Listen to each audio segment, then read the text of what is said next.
Hello, everyone. This is Tom Fox. I'm the Compliance Evangelist, and I'd like to welcome you to episode 33 of Everything Compliance, the only roundtable podcast in compliance. We have Mike Volkov from the Volkov Law Group, Matt Kelly, founder and editor of Radical Compliance, Jay Rosen, Mr. Monitors with Affiliated Monitors, and Jonathan Armstrong from Quarterly Compliance. Today we take a look at the Michael Cohen guilty plea and the Paul Manafort guilty verdict. Today, Mike Volkov talks to us about how prosecutors build cases with witness flipping, and Matt Kelly considers Trump's diatribes on same and what it might mean for corporate whistleblowing going forward. Everything Compliance is part of the Compliance Podcast Network. Hello, everyone. This is Tom Fox, the Compliance Evangelist, back again for another episode of Everything Compliance.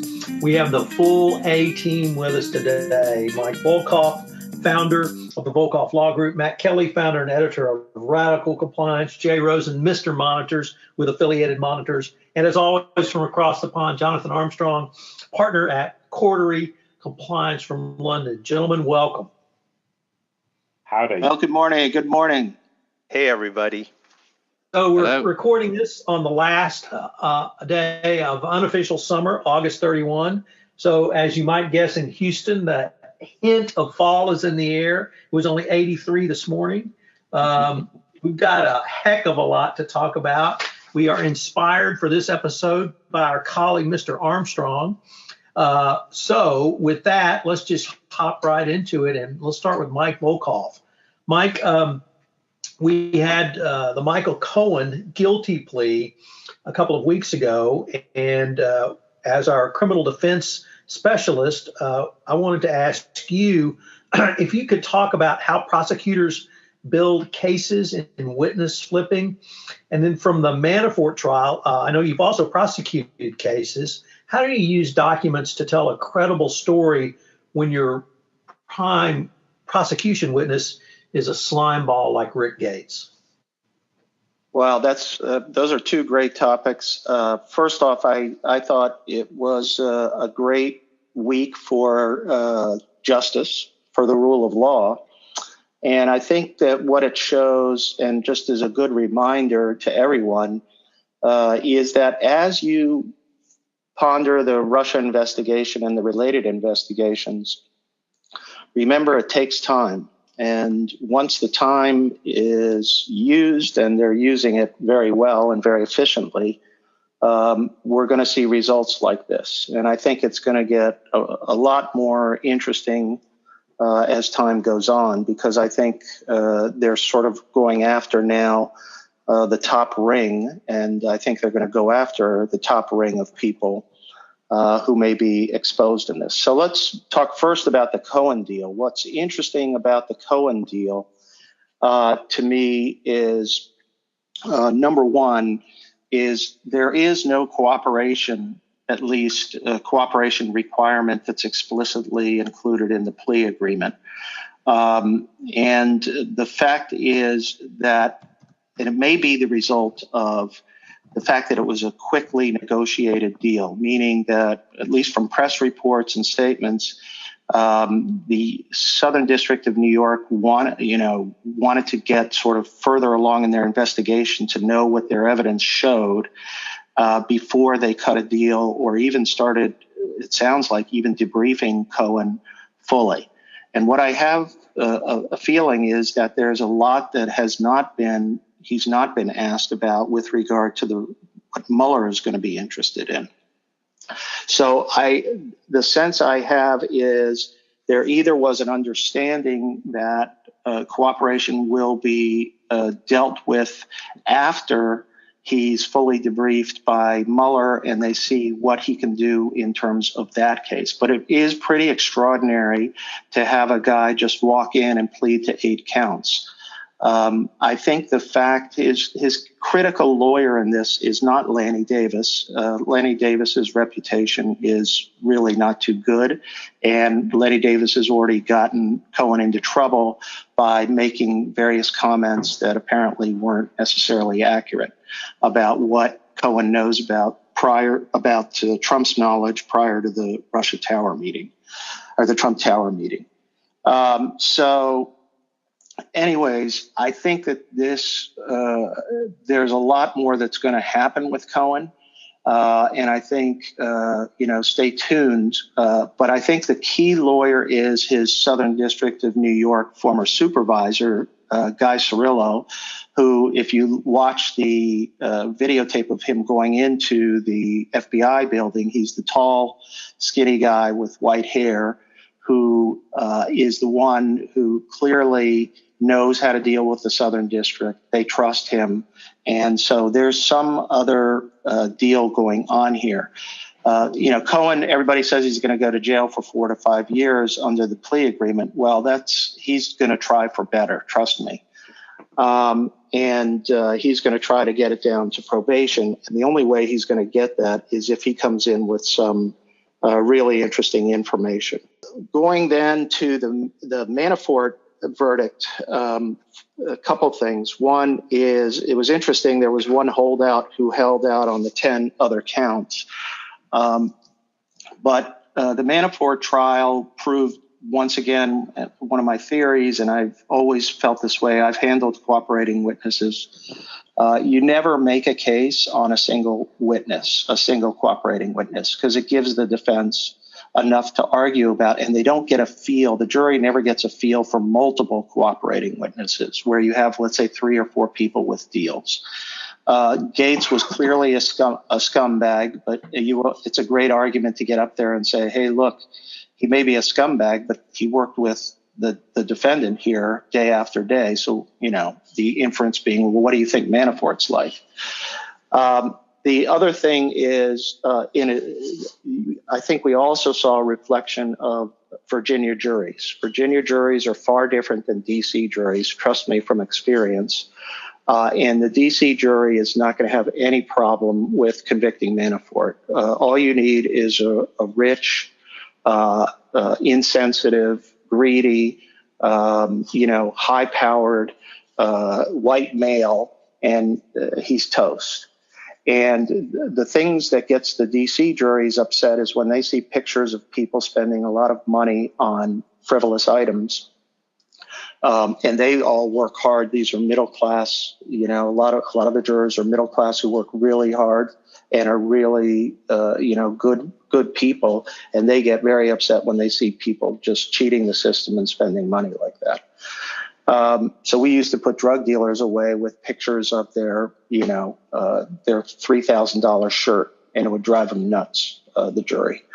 So, but the more important thing coming out of Manafort is that they're not going to retry him on the 10 counts, because under the sentencing guidelines, there's really no benefit. Now, you notice they did put in a motion to continue, I think, the hearing to go back before Judge Ellis and discuss the what's going to happen with the 10 counts that there was a hung jury on. They're just going to use that as a threat, more or less, for plea negotiations. Now, the rumor about the plea negotiations with Manafort, to me, all that really matters is whether or not the plea negotiations included cooperation. I don't think the government's going to give him much of a deal unless he includes cooperation. And that's why, and it'll break down over that. So I still think he's going to flip, to be honest with you. May take the second trial to do it, but he's going to get convicted on the second trial, and we'll see. Now, in terms of the documents versus a cooperating witness, the whole rule is you've got to corroborate anything that the cooperating witness says. And the argument has to be, look, he said that, but he's corroborated by other witnesses, or he's corroborated by documents. And documents, you sort of lead with your documents when you have a document case like this. And it was a pretty tight document case from, what I was able to read about. And I even, went through some of the exhibits. So they had a great case. There were a couple, I think the judge made it hard for them. I also didn't like, this is just the old prosecutor in me. Like, I could never watch somebody try a case because I would always say I would do it differently. I think the closing argument, the government didn't do that good a job because Greg Andrus was given 2 hours and he took an hour and 40 minutes and didn't get through his entire PowerPoint presentation. You don't do that. He should have cut it shorter and saved more time for the rebuttal to respond to the defense arguments. You win your closing argument in rebuttal. That's where you actually get in front of the jury, look them square in the eye, and use all the credibility you have. So I didn't feel like it was a great trial effort. It was not at the top by the government. And Greg is a great guy, really smart, but he doesn't have a lot of trial experience. And by that, I mean, close to 30, 40 federal trials. So, but that's sort of my feel for this. But I think we've got a lot more interesting things to happen. I think Cohen is going to be, in the end, I think he's going to be a pretty good witness. And I think the tape that he already provided, I mean, look, the president already lied in the interview he had on Fox when he said, yeah, I found out about this afterwards. Well, that's not true. You're on tape finding out about it before. So, I mean, whoever is counseling Trump, and I don't think there are many people who are, it just was terrible for him to say something like that right after that, knowing that the tape is out there. I mean, what is wrong with the guy? And the tape got so much press and everything. The more Trump talks, the better. The more he tweets, the better for the prosecutors. Because I did have an interesting conversation with, and this is sort of inside information. There are a bunch of witnesses who the Mueller planned to put in the grand jury. And now those witnesses, and these were about statements that Trump had made to various people in the White House contemporaneous with firing or leading up to the firing of Mueller. Firing of Comey.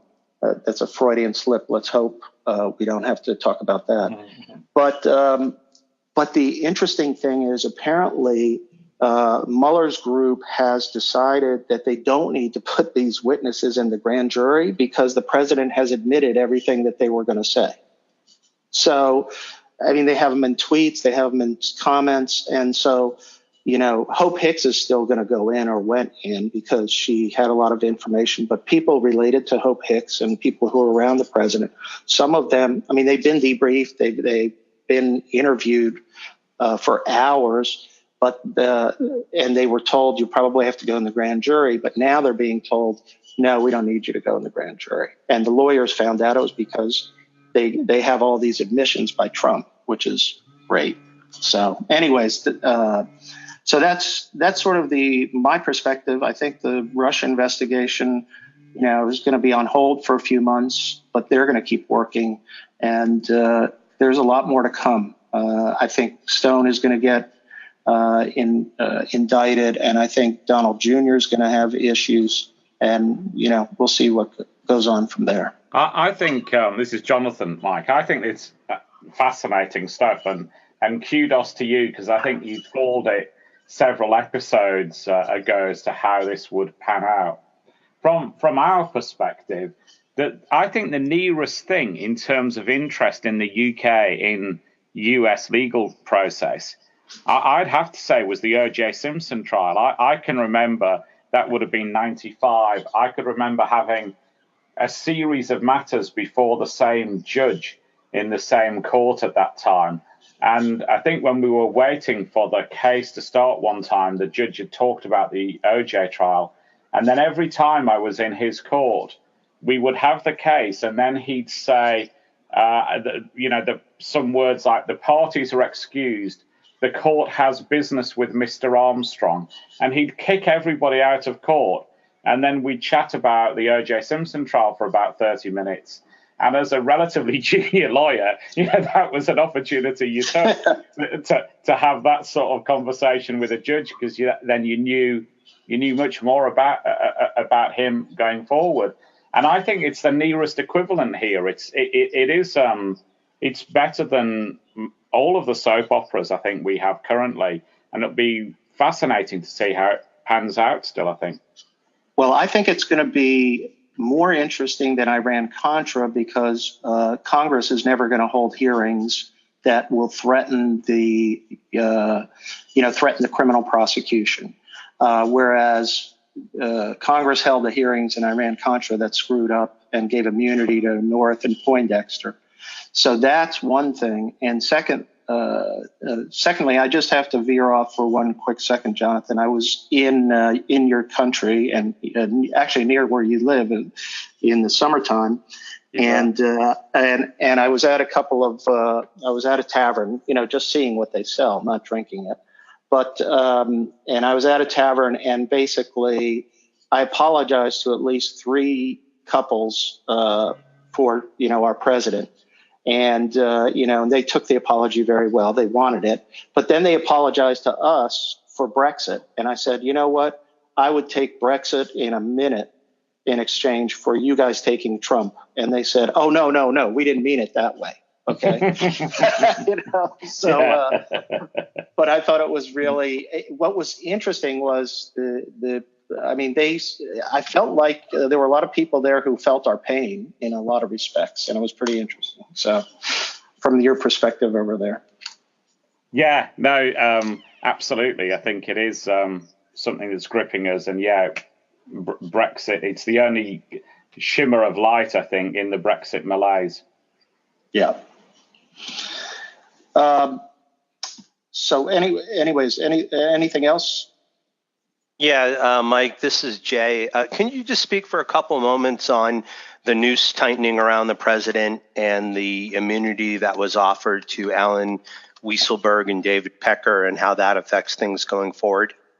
Yeah, I actually, and I hate to downplay that, I don't think those are actually big developments, because what I think happened is, at least this is the way, if I were representing them, I would have played it. I would say, I would represent them and say, okay, prosecutors, what is it that you want to know?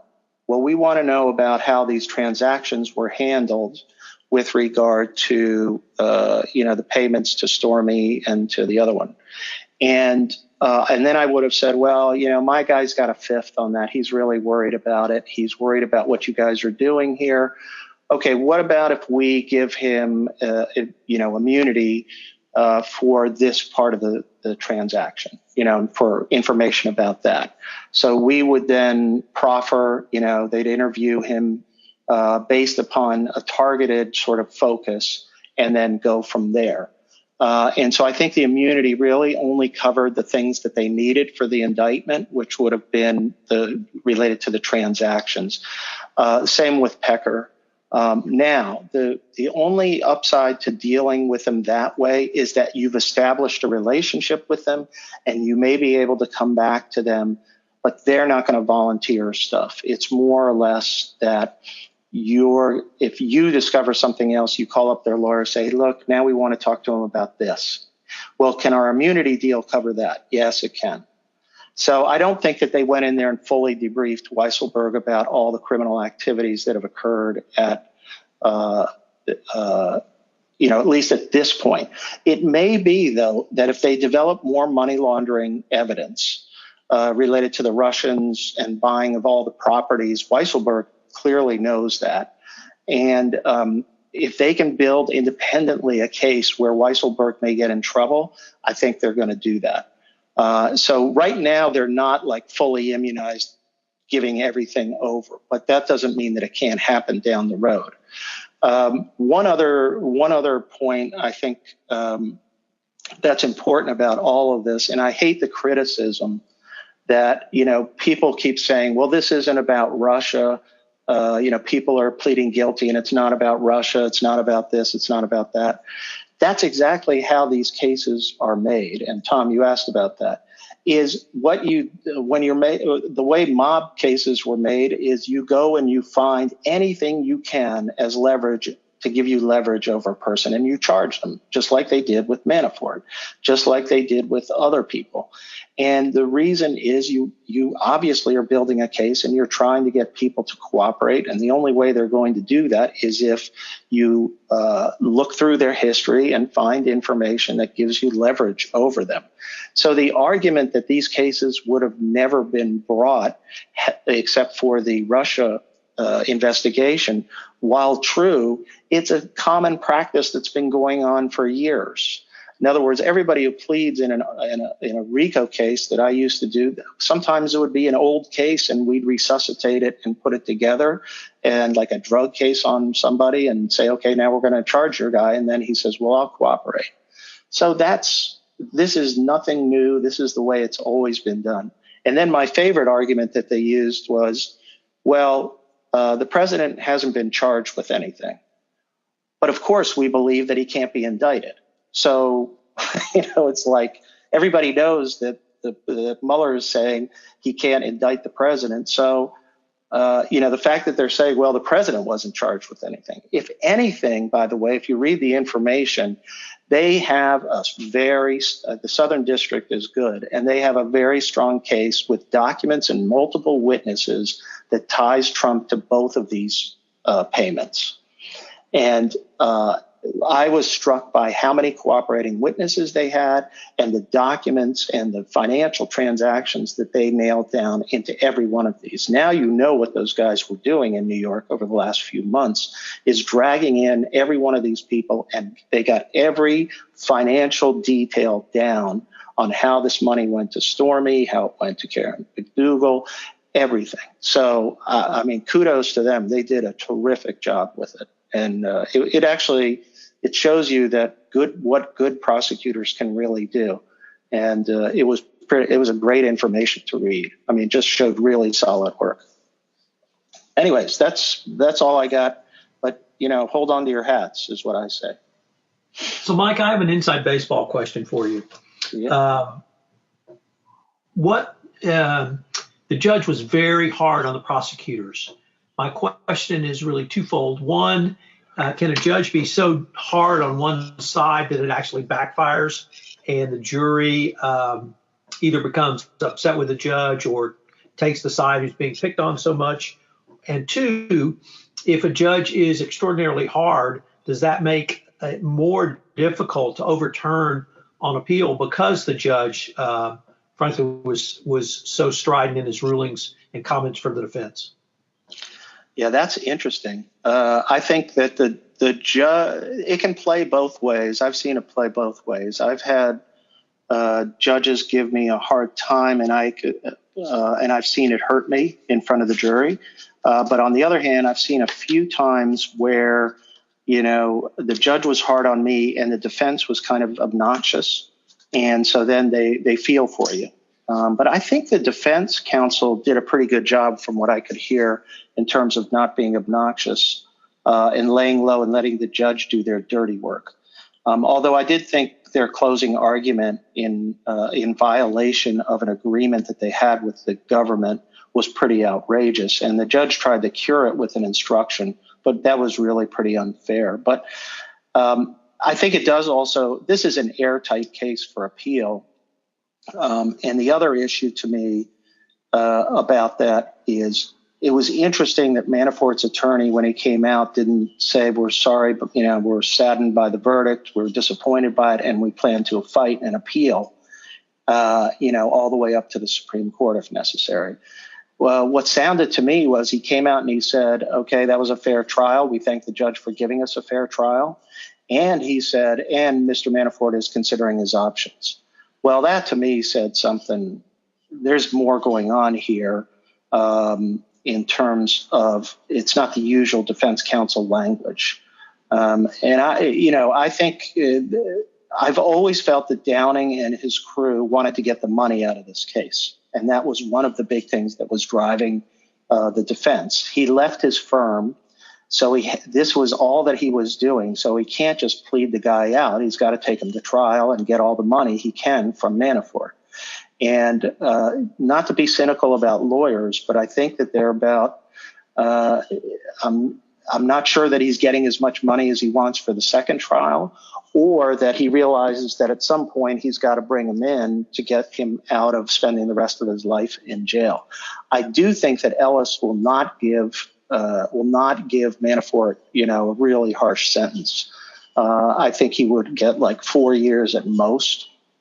And I think, whereas I think in D.C. once he gets convicted there, I think that judge will give him much more than 4 years. that's sort of my take on where we are. It's going to be interesting, though, because to see where Downing and Manafort's counsel are. I mean, he could clearly cooperate, but I think to be honest with you, I think he fears for his life more than anything. But we've had cases though where people have feared for their life before. Trust me. So on that note, Matt Kelly.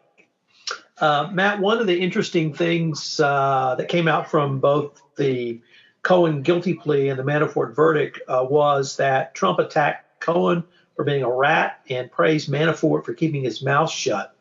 I wondered if we might take that to a little bit different context, not really in the mafia prosecutions or criminal defense context, but we've had the Securities and Exchange Commission begin the rulemaking comment process around corporate whistleblowing.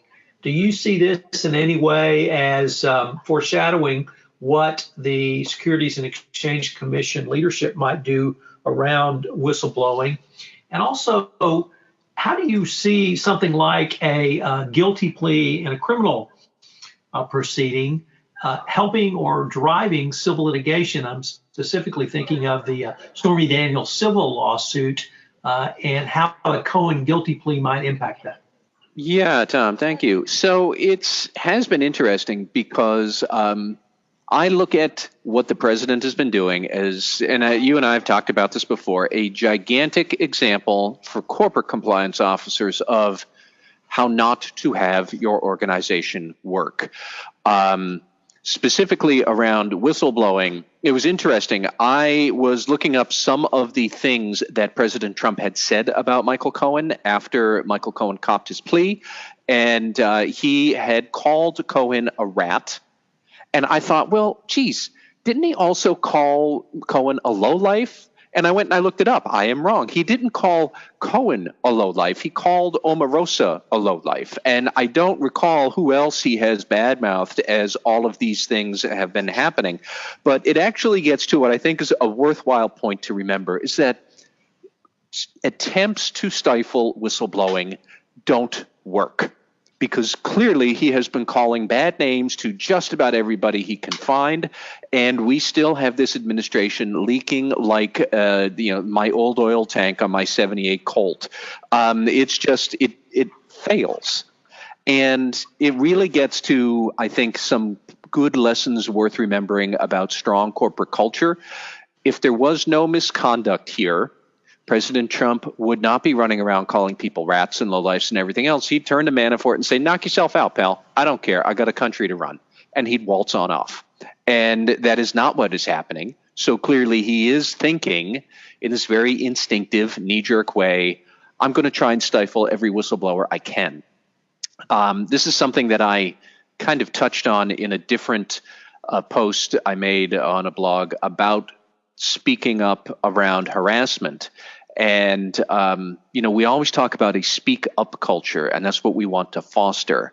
I think we all would do well to remember, Donald Trump specifically, that there's always speaking going on in corporate cultures about misconduct. It's just not necessarily speaking up. People speak around. They speak sideways. They speak downward. They speak out of the organization to the media, to prosecutors.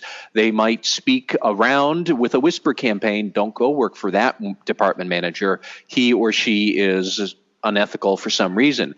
They might speak downward or outward to new hires. Don't come here. We have issues. There's always speaking. And what you're trying to do is to cultivate a speak up culture so that the right complaints, legitimate complaints, get raised to the right places in an organization where they're empowered to do something. That's what an ethical CEO is supposed to achieve. The antithesis of that, the counterexample, you want to make sure whatever you do not this, is what's going on with President Trump and this investigation. Specific to the SEC's whistleblower reforms, as I said back when they proposed them earlier this year, compliance officers should be thinking first and foremost, how do we foster a protective culture for whistleblowers so that they feel comfortable speaking upward to the right people and not downward or sideways or anything else? So to that extent, A lot of what the SEC is proposing to do with its rewards program, I think, makes sense. Spreading around and increasing the ability to win larger small awards is good, because most misconduct that people find is relatively small in nature. Clarifying that if you already have that your whistleblowing tip has led to a DPA or an NPA that still qualifies as a resolution that leaves you eligible, that's good. People know this. They can see that they're still protected. And even the expedited procedures to tell people who are not protected, you aren't protected. It's good for them to know that. And some portion of whistleblower tips are from people who are wearing tinfoil hats and receiving alien communications through their TV. We do need an expedited way to get rid of those quacks and other frivolous cases, get them out of the system. The only thing I don't like about the SEC whistleblower rewards are the way that they're proposing to cap large awards at $30 million. That is a solution in search of a problem. I think also it is in search of support from the legislative statute, which I don't think that the Dodd-Frank law allows the SEC to do this. And I suspect that part, at least, will be challenged in court when the SEC tries to ram this through later on the fall. But, it is really interesting to see that, President Trump honestly believes stifling whistleblowers works. And it can work to some degree to help with some objectives a company or an executive might have to protect itself, but it never works well. You wind up with other issues. That's all I have to say really about the whistleblowers. But I did also think that, one person who I am sure is very aware of Michael Cohen's plea deal is Michael Avenatti, the lawyer for Stormy Daniels, who almost immediately said he assumes that since Michael Cohen has now admitted to committing a crime in furtherance of this payoff with Stormy Daniels, that his civil lawsuit against the president can proceed. And he is planning to depose the president, and he's planning to videotape the president, and that video is going to be put out for all to see. That's what Avenatti wants to do. It seems to me, and if anybody can parse things out differently, please do, because I want to make sure I have this right. But other than the underlying civil complaint, this looks like, from a procedural standpoint, a lot like what happened with Paula Jones and Bill Clinton in the 1990s, where he had to be deposed for a civil lawsuit for misconduct that happened before he was president. And that deposition was videotaped and it was put out for everyone to see, and it was not good for Bill Clinton. I think it will be 100 times worse for Donald Trump, but I'm hard pressed to see how he could now get out of that, because the Supreme Court has already said, yes, a civil lawsuit like that can proceed. This looks a lot like that. And again, it just shows when you have one type of misconduct, it tends to proliferate into other problems and reproduce. And here we are with civil litigation. I mean, does anyone really think Stormy Daniels and Karen McDougal are the only ones out there? Does anyone really think there aren't other civil lawsuits that could be filed against this president now? What about the state New York Attorney General and her exploration of corruption at the Trump Organization? All of this is going to factor into it. It is just some really powerful lessons about once you get this infection of misconduct, it tends to spread, and it's really difficult to get rid of it. And shouting it down, I have never been able to shout down an infection myself. I don't think that's going to work with President Trump. And I mean, those are the lessons for compliance officers that I can see. Yeah, I've won. Matt, one thing that I don't think has played very well here is I'm paraphrasing, Cohen's lawyers' plea for money. It sounded, there were elements of telethon in some of the interviews he's given here. And I think that played particularly badly, pleas for money to fund lawyers to maintain Cohen's defense on the same day as pleas for money for the Indian flood victims, and pushing them out of the news agenda to plea for money for Cohen. From a journalist perspective, how does that play? How reluctant are you to carry pleas like that? And is it likely that that would have been a condition of interviewing the lawyer, that he was allowed to include that telethon type appeal for cash?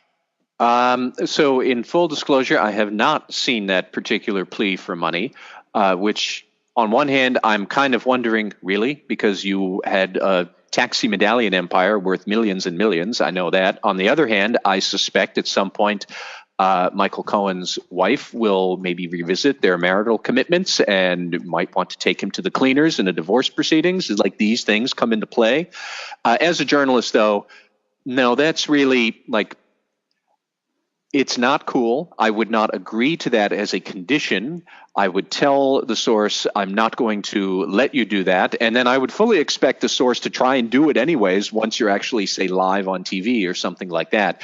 It would kind of depend on the mechanics. Is this a video interview? Is this a live interview? Is this a written interview where I can just cut that reference out? But there seems to be a vast array of dirty pool that is being played here by multiple people and this long cast of characters. So I'm not surprised that he would do something like that. I can't imagine it's really going to work, but it's the best show in town. That's all. Yeah, I mean, I think they've got north of $25,000. I don't know how far that's going to take him given his legal troubles, but more power to him.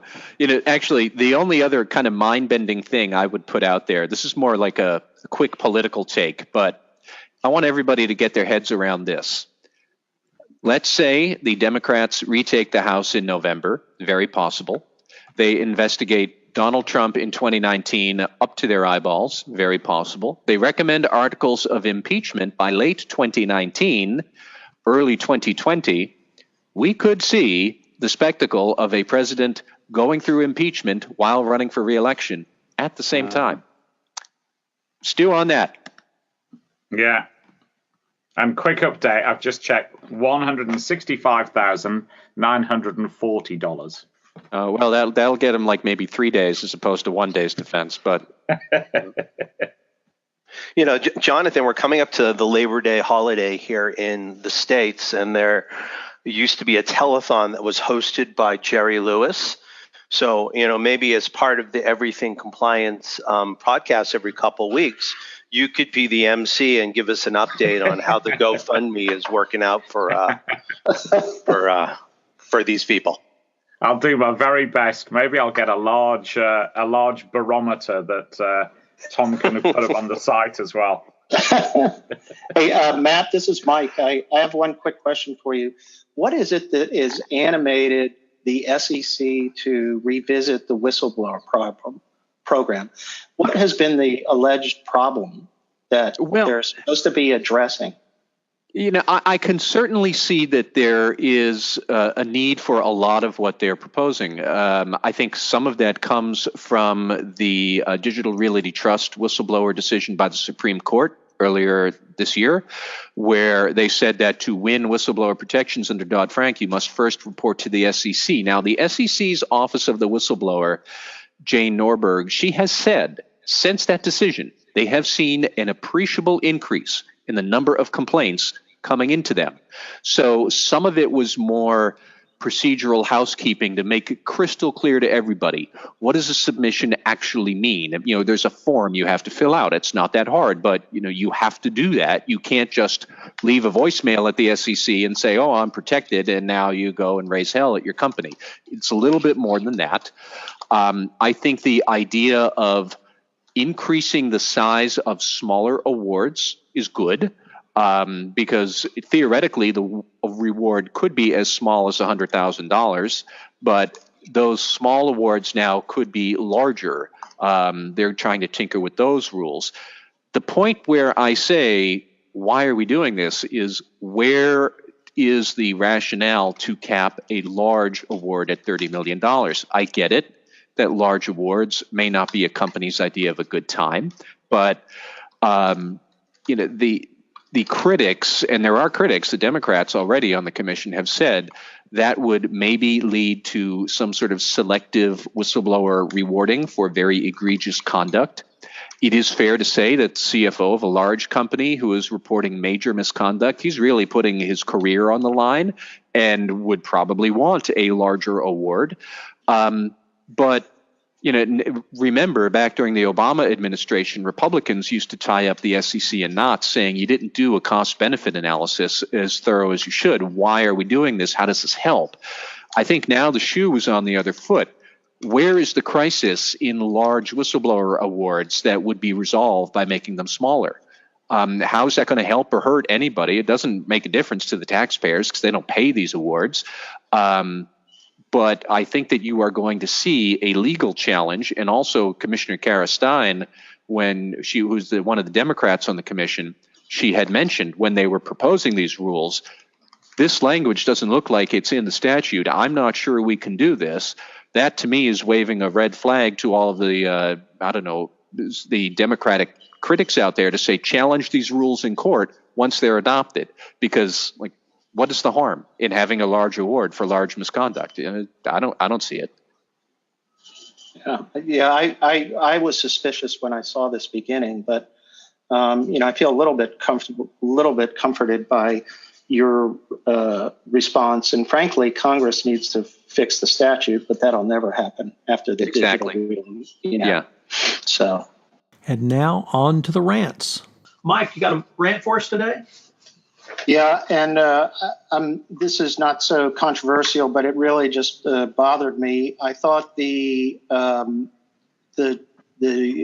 death of Senator McCain and the services that have been held, and I don't know if anybody saw the speech given by former Vice President Biden, but it just reminded me about honoring the service of John McCain and sort of the absence of any class in the response from the White House. And it just reminded me, though, that we still do have classy people and we still do have honorable people in our leadership. And hopefully this was just a really disappointing time to see the way the White House responded to the death of somebody who you may not have agreed with him all the time, but nobody could disagree he was a hero. And that he was an honorable person in many, many, many respects. So anyways, I was really struck by that. And my rant is, I sort of see the tide turning, that people are getting tired of sort of this, classless act and want to see a return to normalcy. Matt Kelly. Yeah. All right. So I'm going to step away from politics for my rant and complain about Bird. That is the online scooter rental company that has been trying to sweep the nation. It is basically like a self-rental of electric motorized scooters. And their big shtick is that these scooters, you can leave them anywhere when they come into your town. You can leave them on the street. There is no particular docking station. You use an app to locate a scooter by GPS, and then you can ride it a mile or so to whatever appointment you might have across town. Cheaper than Uber, better than maybe the bus if it does not work, and more cost-effective than driving. Great sales pitch, right? Well, here's my complaint is that Bird has taken to invading these communities without really asking the community in advance that, do you have any concerns about us doing this? And this is near and dear to my heart because one of the very first places Bird decided to approach in the United States was Cambridge, Massachusetts, where I live. And early in August, suddenly we started seeing these scooters all over the place. And it led to this miniature wave of outrage because Bird has no particular plan for what about liability if a Bird rider hits a pedestrian. These scooters can go 15 to 17 miles an hour. That is like getting hit full force by somebody running at the speed of Usain Bolt. I would prefer not to do that. What about if they are just littering things, littering up the sidewalks? Or can they be on the sidewalks? Should they be in the street? If they should be in the street, do they need turn signals and brake lights? And these are all questions that cities have, that states have. Byrd does not have any answers. It is especially near and dear to my heart because Byrd has basically said this is a new piece of technology and we should be embracing it. Well, I stepped out of my house one day and I saw a Byrd scooter on the sidewalk in front of my neighbor's house. Now, it was just there, laying around. When I see an object that looks abandoned on the street, I do not think it is new technology. I consider it trash and I threw it into the gutter. The mayor of Cambridge actually dispatched DPW crews to drive around town and seize the Byrd scooters. So this lasted for about a week, and then Byrd graciously said that they would take back all of the scooters, including the ones that were in the city impound lot.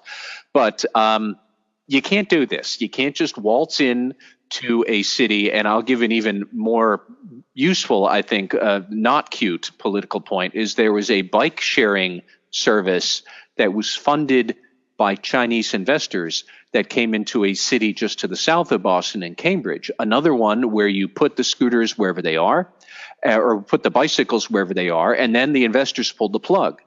And now we have all these bicycles all over the city of Quincy, Massachusetts. And the mayor of Quincy stood up and said, why is it my taxpayers' problem to clean up the mess of a couple of bad business executives based over in China? Why are we supposed to foot this bill? So there's a lot of this these days. The regulations, I mean, I'll rant about the regulators too. We have got no regulations to figure out how we're supposed to do this. So it's a really cool sounding idea right up until the regulators aren't keeping pace with technology and the tech companies couldn't care less about the regulation, and seeking forgiveness rather than permission.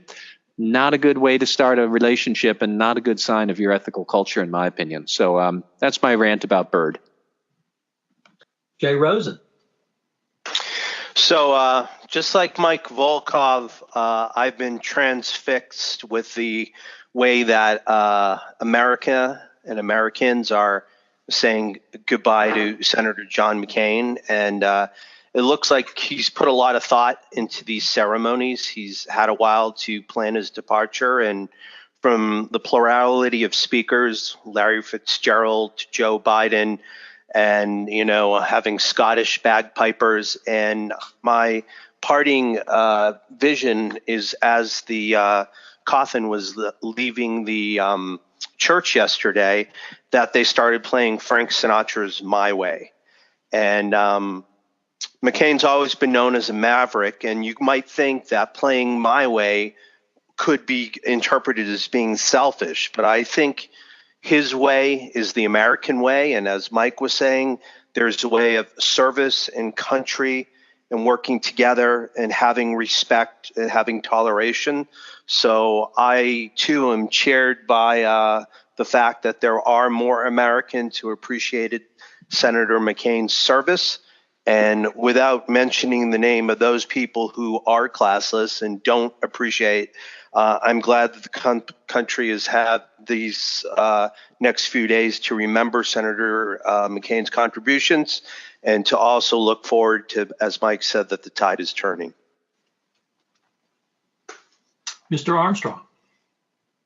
Well, I've been thinking of something that Roy Snell gave voice to in his Twitter feed this week. And my words, not Roy's, but almost the curse of the enthusiastic amateur. Now, for full disclosure, I tried to teach myself to paddleboard this summer just by using YouTube tutorials. And it seems to me that there are these days quite a lot of people trying to learn compliance the same way. And I think it's more dangerous than, the risk of me falling into the water and making a fool of myself. And we've had one example of that in the last couple of weeks in the UK. Now, I'm not going to give the names to protect the innocent whilst they have a chance to defend themselves. But a while ago, I was asked to be the keynote speaker at a GDPR conference. And I don't say keynote, it's relevant. I don't say that to boast.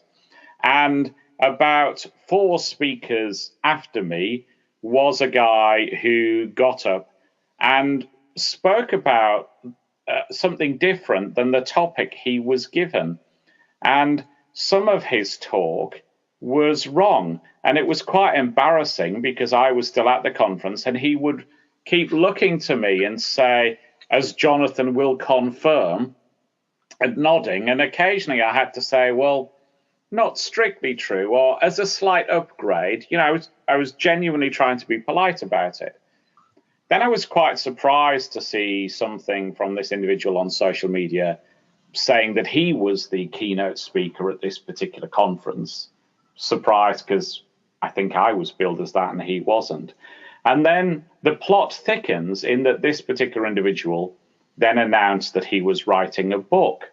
And the book appeared with a foreword by our data protection regulator, saying that this guy had been at the forefront of data protection advocacy for many years. Now, one individual I was mildly suspicious, but one individual who was quite upset has made various FOI requests, etc., and established that this particular individual was involved in marketing until about a year or 18 months ago, when he decided that GDPR and compliance were profitable things to do. And he went on the lecture tour, published the book, and secured a foreword from the regulator. Now, unfortunately, things have started crashing down a little. It seems that the regulator doesn't wish to share details about the evidence that she had to endorse the book. The publishers are investigating complaints that entire sections of the book, I understand, were cut and pasted from other publications, and the book and reference to it have been removed whilst this investigation continues. Now, for the interests of fairness, of course, this investigation might work out that this individual is absolutely a peer of the community and that the allegations against him are unfounded. But it seems to me this illustrates what Roy was saying in his tweets, really, about the dangers of taking people at face value. Often we see in the compliance community people who pop up from nowhere, a little bit like whack-a-mole, stick their head above and tell us that they're the expert in something. And sometimes we just stand back and ponder. And maybe it's time that, like this particular guy has who got a bee in his bonnet and made FOI requests, maybe every now and then we've got to hit the mole on the head and call it out, because otherwise other moles spring up and we're going to be taken over by the enthusiastic amateurs who, in this case at least, seem possibly to have done real harm. So I'm reminded of the maxim that how do you determine if someone's an FCPA expert? You ask them if they can spell FCPA. Actually, I want to join for a shout out today. And my shout out is to Mary Shelley. Yesterday was National Frankenstein Day. 2018 is the 200th anniversary of the publication of the first modern science fiction novel. And I want to give a shout out to Mary Shelley, who at the age of 18 wrote the novel Frankenstein, or the modern Prometheus. She dreamed it up at Lake Geneva in Switzerland, and it has become certainly a classic novel, classic movies, and the forerunner of all modern science fiction. So here's to you, Mary Shelley. Gentlemen, as always, this has been a great episode, and I look forward to continuing. Thank you all. Pleasure. Thanks for setting it up as ever, Tom. Thanks, Tom. Hello, everyone. This is Tom Fox again. I'd like to thank you for listening to this episode of Everything Compliance, the only roundtable podcast in compliance. I hope you'll join us again next week, where we catch up with Jay Rosen and Jonathan Armstrong and their thoughts on the Cohen guilty plea and the Manafort guilty verdict. Everything Compliance is a part of the Compliance Podcast Network.